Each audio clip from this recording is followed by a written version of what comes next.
In this lecture, let us continue our discussion on laser diodes. What we had seen in the previous lecture, that the requirement for lasing is that we need to lift sufficient number of atoms from lower laser level to the upper laser level, and the upper laser level is metastable level. So, once we have the population inversion, then the system can provide amplification by stimulated emission of radiation. However, this amplification should be sufficient enough to overcome the loss of the system, and once the gain coefficient is such that the gain of the amplifier is such that it is able to overcome the losses, then oscillations will start, or the lasing action will start, and we will have laser. Since we have an amplifier, and to convert this amplifier into an oscillator, we need to provide feedback, and in order to provide the feedback, we enclose the active medium between a pair of mirrors. In this way, we form a resonator cavity, and this cavity has the losses. So, lasing would start when one round trip gain is greater than 1. So, let us now look at the resonator cavity. We have the active medium, and let us say the length of this active medium is d. The gain provided by this medium is gamma, and the loss coefficient is alpha, which constitutes scattering and absorption losses. Now, to make it a cavity, we enclose it between two mirrors of reflectivities R1 and R2, mirror 1 of reflectivity R1 and mirror 2 of reflectivity R2. Then a beam of light starts from here, and it goes through this active medium, it makes a pass here, then it gets reflected from mirror 2, makes another pass from 2 to 1, and then gets reflected from mirror 1. So, from here to here there is one round trip, and we should have the net gain of this cavity greater than 1 in one round trip. If in one round trip we have the gain greater than 1, then in successive round trips the gain will multiply, and it will give you a net gain which is always greater than 1, and we will have lasing. So, let us find out what is the net gain. So, we start from here with intensity I0, and by the time it reaches here, just before hitting this mirror 2, the light intensity gets amplified by gain coefficient gamma, and it is attenuated with loss coefficient alpha. The intensity just before hitting this mirror is I0 times e to the power gamma d times e to the power minus alpha d. When it gets reflected from this mirror, then because of the finite reflectivity of this mirror 2, which is R2, the intensity becomes I0 e to the power gamma d times e to the power minus alpha d times R2. Now, this intensity starts from this mirror and then goes towards mirror 1. Then just before hitting this mirror 1, the intensity will become I0 e to the power gamma times 2d times e to the power minus alpha times 2d times R2, and after getting reflected from mirror 1, it will be multiplied by this reflection coefficient R1. So, after one round trip, the net intensity, the total intensity of the light beam would be this. So, we start with I0, and after one round trip the intensity becomes this. So, what is the gain? So, one round trip gain is of course this divided by I0. So, the one round trip net gain would be e to the power gamma times 2d times e to the power minus alpha times 2d times R2 times R1. So, for lasing to happen, this round trip gain should be greater than 1, which means this should be greater than 1. Or I can say that the gain coefficient gamma should be greater than a particular value gamma th, which I call threshold gain. What is threshold gain? The threshold gain comes from the equality sign from here. So from here I can get what is the threshold gain.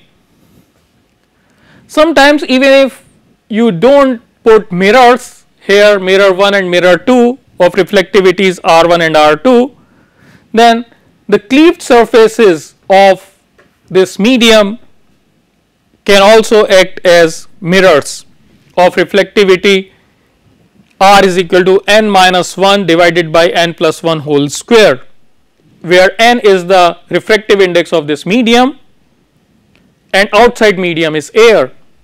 So, this reflection coefficient is nothing but the Fresnel reflection coefficient. So, this reflectivity can also provide feedback to the cavity, and if the round trip gain is greater than 1, then it will start lasing. So, what is the requirement for lasing? Requirement for lasing is gamma should be greater than gamma th. What is the requirement for amplification? Requirement for amplification is there should be population inversion, but this is not sufficient. Our population inversion should be so much that the gain provided gamma should be greater than a threshold value which is able to overcome the losses. So, this threshold gain is that gain that exactly compensate for losses, which means that e to the power gamma th, if this equality sign is at gamma is equal to gamma th, then e to the power gamma th times 2d times e to the power minus alpha 2d times R2 R1 should be greater than, should be equal to 1, or e to the power gamma th 2d should be equal to e to the power alpha 2d divided by R2 R1, or I can write it in this fashion that gamma th is equal to alpha minus 1 over 2d log R1 R2.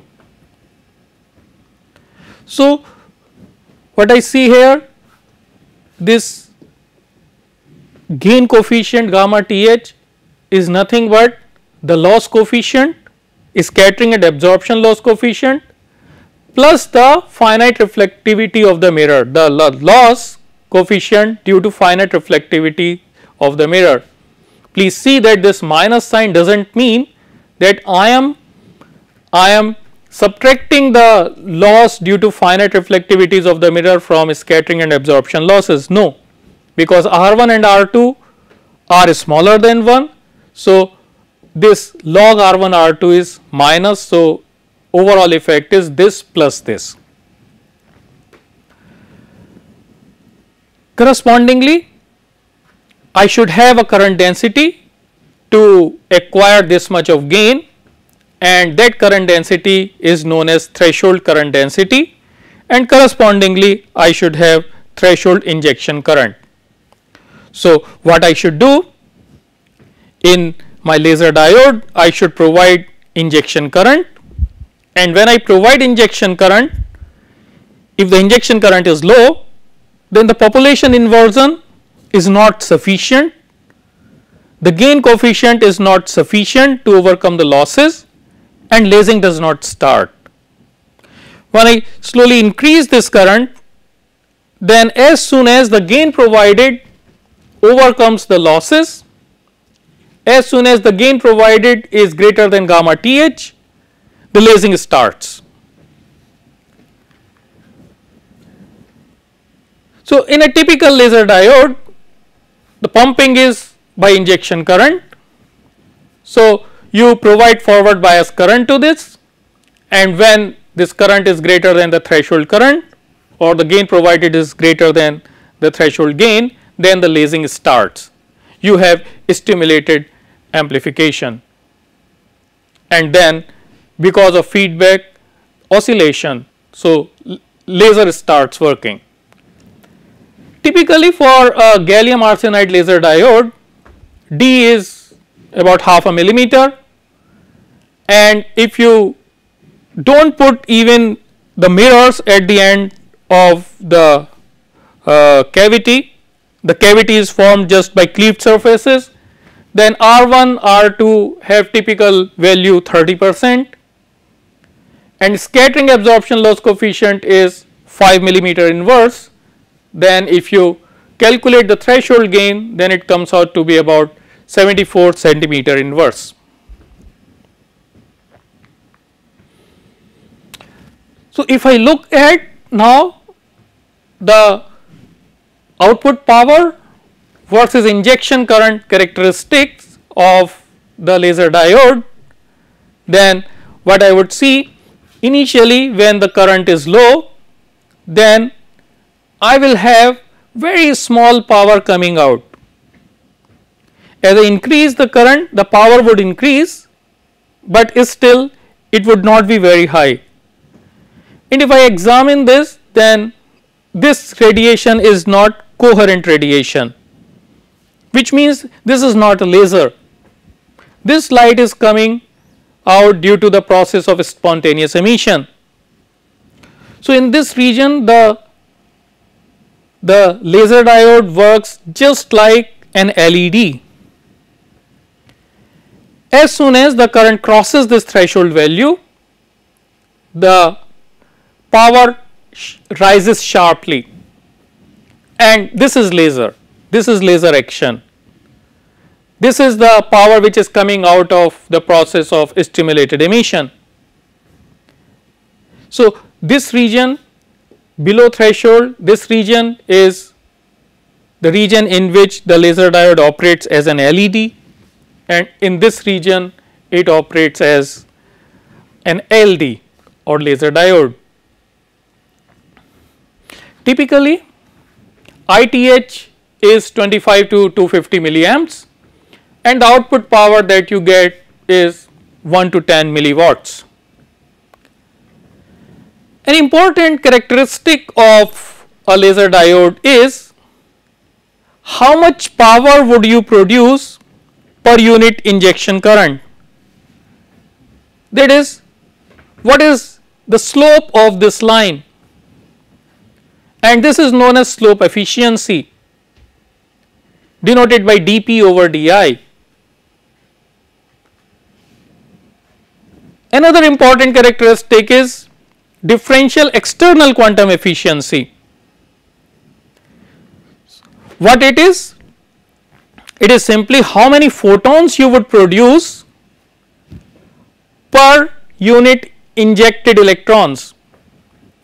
So, if you increase current around some value by an amount di, and correspondingly the output power increases by an amount dP, then the number of photons that are produced in this is dP over h nu, and the number of electrons injected per unit time are di over E.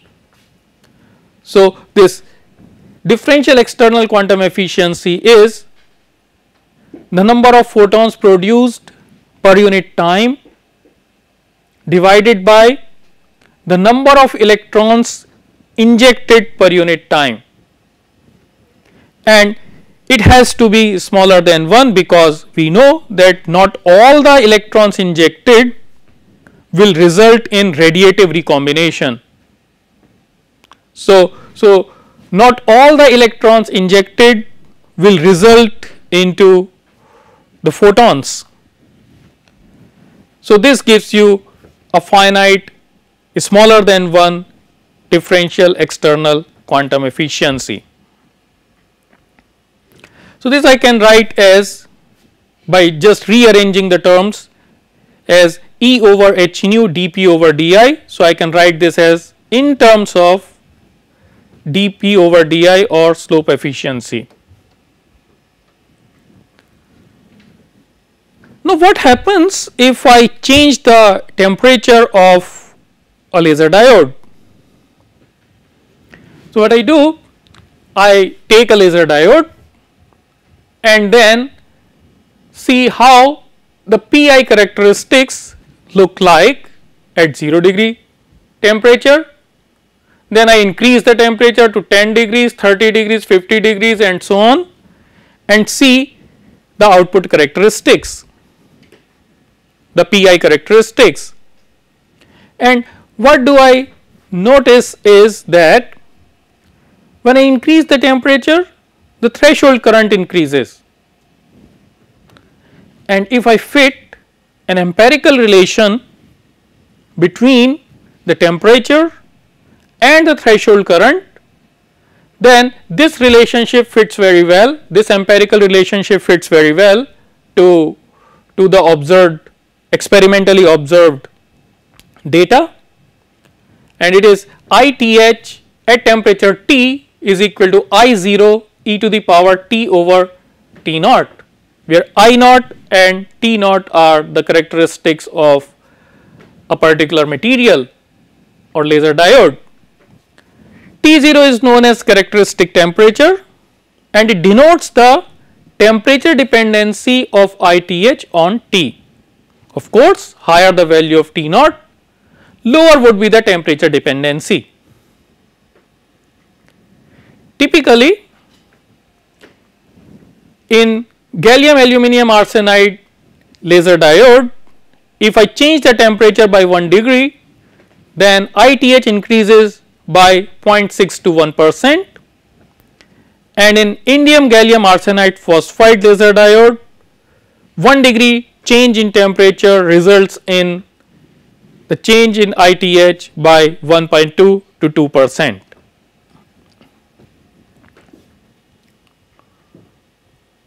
Now, let us look at output spectrum of a diode laser. So, I take a diode laser and observe its spectrum. So, what I do? I take a diode laser and couple its output to a spectrum analyzer, and then I slowly increase the current of this diode laser. So, initially when the current is small, my optical spectrum analyzer shows this kind of graph.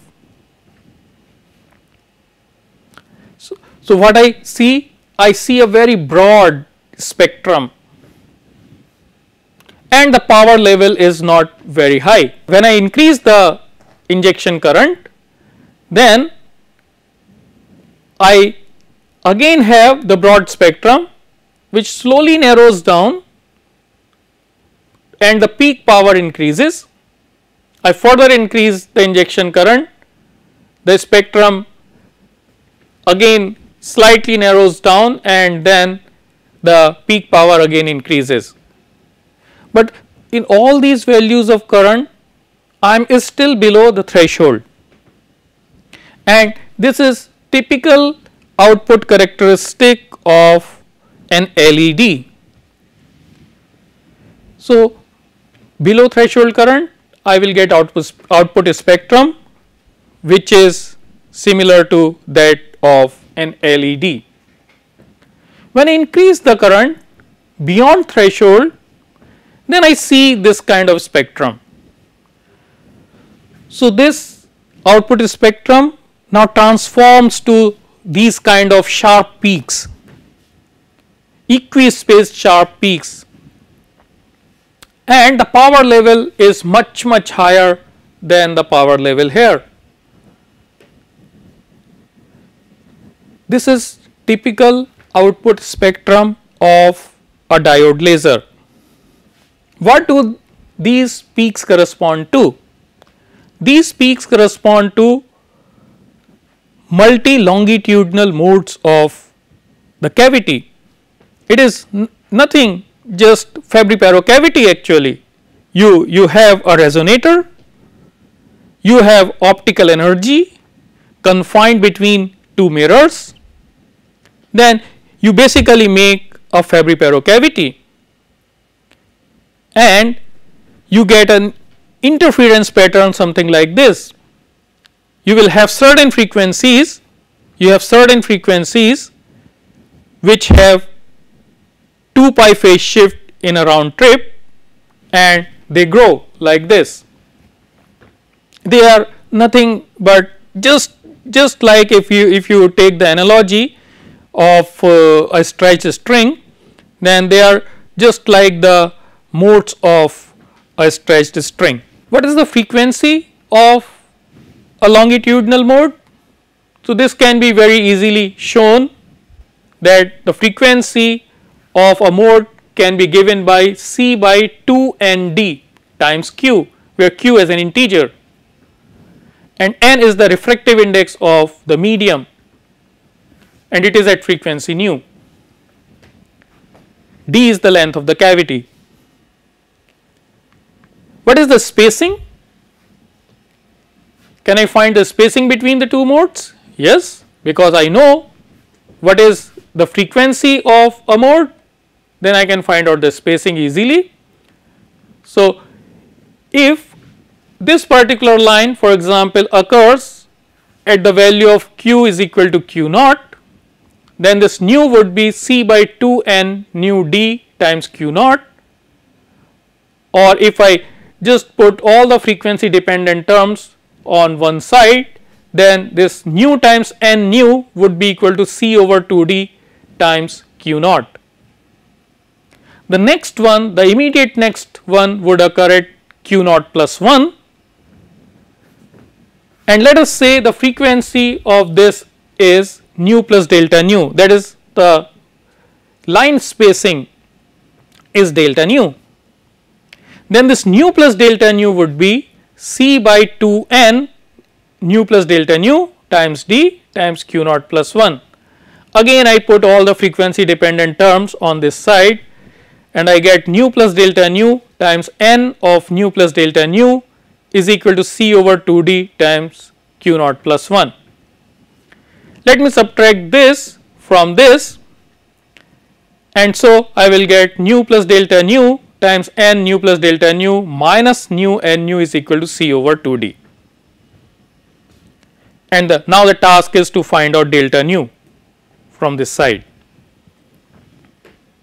So, for that what I can do, I know this delta nu is much smaller than nu, then I can make a Taylor series expansion of n nu plus delta nu around n nu. So, it would be n nu plus delta nu times dn over d nu, and I retain only first order term because delta nu is much smaller than nu. Then this which I have in the previous slide, nu plus delta nu times n nu plus delta nu minus nu n nu is equal to C over 2 d. So, if I put this n nu plus delta nu here and simplify, then open the bracket, then what do I get? I get this. Now, I can see here that this n nu times nu would get cancelled from this term, and since delta nu is very small, so this term I can approximate to 0. I can neglect this term. So, this gives me delta nu times n plus nu times dn over d nu is equal to C over 2 d, or if I take n outside, so delta nu times n would be 1 plus nu by n dn over d nu is equal to C over 2 d, or delta nu is equal to C over 2 n d times 1 plus nu over n dn over d nu inverse. So, this is how I can get the line spacing. Of course, if I neglect the dependence of refractive index of the medium on frequency, then it is simply C by 2 n d. But if this dependence is strong enough, then I will have to take this factor also into account. Typically, n is 3.6, d is 250 micron, and if nu over n dn over d nu is 0.38 around lambda is equal to 0.85, then delta nu would be 121 gigahertz if I put all these values here. I can also convert it into delta lambda, because when I look at the spectrum in a spectrum analyzer, I see power as a function of wavelength. So, it is more appealing to look into delta lambda as compared to delta nu. So, this delta lambda would be around 0.3 nanometers. How can I get a single longitudinal mode laser? Of course, now I have a laser, but it has got several lines. Ideally, I should have a laser which has only one wavelength and line width as narrow as possible. So, how can I have single longitudinal mode laser? Well, if I look at this frequency spacing, line spacing, then it is given by this. So, I can have a single longitudinal mode laser by two ways. One way is to increase the line separation. If I increase delta nu in such a way that only one mode crosses the loss line in the gain profile, then only one mode would oscillate. And how can I increase this line separation? I can increase this line separation by reducing the value of d. But the problem is that if I reduce the value of d, I also reduce the volume of the gain medium. So, I will have to increase threshold current. So, if I look at this example here, this green curve shows the gain profile and the red line shows the loss line. So, all the modes which are above this loss line will be oscillating. Now, if I increase the line spacing such that only one mode falls above this line, then only this one will survive. Typical example is that if gain bandwidth above loss line is delta nu g, that is this, which is 500 gigahertz, and nu over n dn over d nu is 0.38, then to have single longitudinal mode, line spacing is delta nu here. So, this 2 delta nu should be greater than delta nu g, then only one mode would be above this line. Accordingly, your d should be less than c over n delta nu g times this, and if you plug in all these numbers, so this will give you the value of d, which should be smaller than 120 micrometer. So, this reduces the volume of the gain medium significantly. Another way of doing this is that you use mirrors which are highly wavelength selective.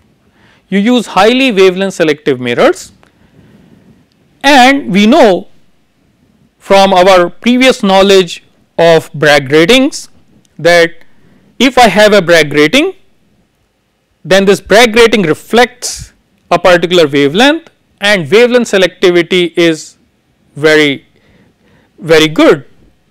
Okay. I can have line width which is about 0.1 nanometer or 0.2 nanometers.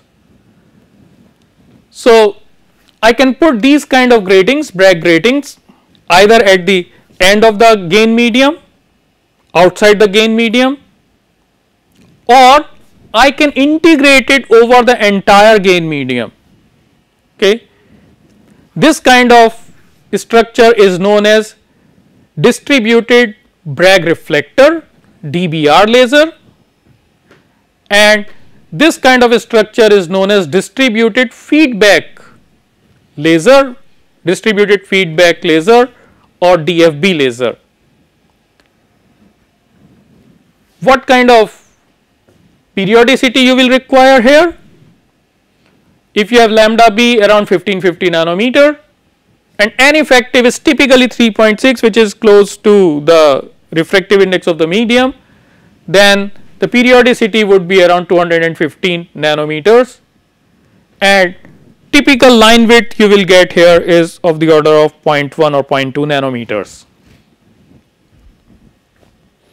Another characteristic of a laser diode is its radiation pattern. So, how, of course, we know the laser is highly directional. How directional the laser is that we get out of laser diode, how directional the laser diode is.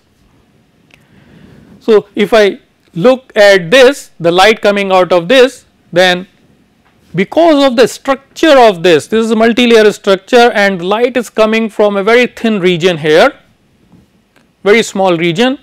So, this is the lasing spot, and since it is small, then it diffracts.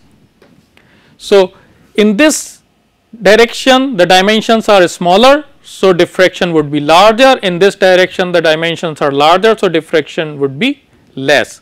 So, accordingly I will have the radiation pattern which has theta parallel about 5 to 10 degrees and theta perpendicular which is 30 to 50 degrees, which is of course much better than that we get in the case of LED.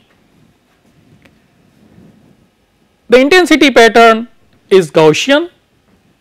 So, if I look at the mode field distribution, so it is given by psi xy is equal to psi 0 exponential minus x square over WL square minus y square over WT square. So, in both the directions x and y direction I have a Gaussian, but the width is different. Typically WL is 0.5 to 1 micrometer and WT is 1 to 2 micrometer. The last thing is that if I want to use this laser diode in communication, I need to modulate it. How do I modulate it? So, for that I look at PI characteristics, and if my signal current goes like this, then when this signal current crosses this ITH, my laser diode is switched on, and when it goes below this, then the laser diode is switched off, and accordingly I will get the modulated power like this. So, the current pulses will get converted into optical pulses, but here you see, to switch this on I will have to increase the current to a much higher level. So, my amplitude of the signal has to be very high. So, in order to avoid that, what I can do, I can bias this laser diode around threshold and then write the signal over this, then it would be much more efficient. Okay. So, for efficient modulation of LD, I should always modulate it near the threshold. So, with this I finish the discussion on laser diode. In the next lecture I would start studying the photodetectors, the receiver end of the communication system. Thank you.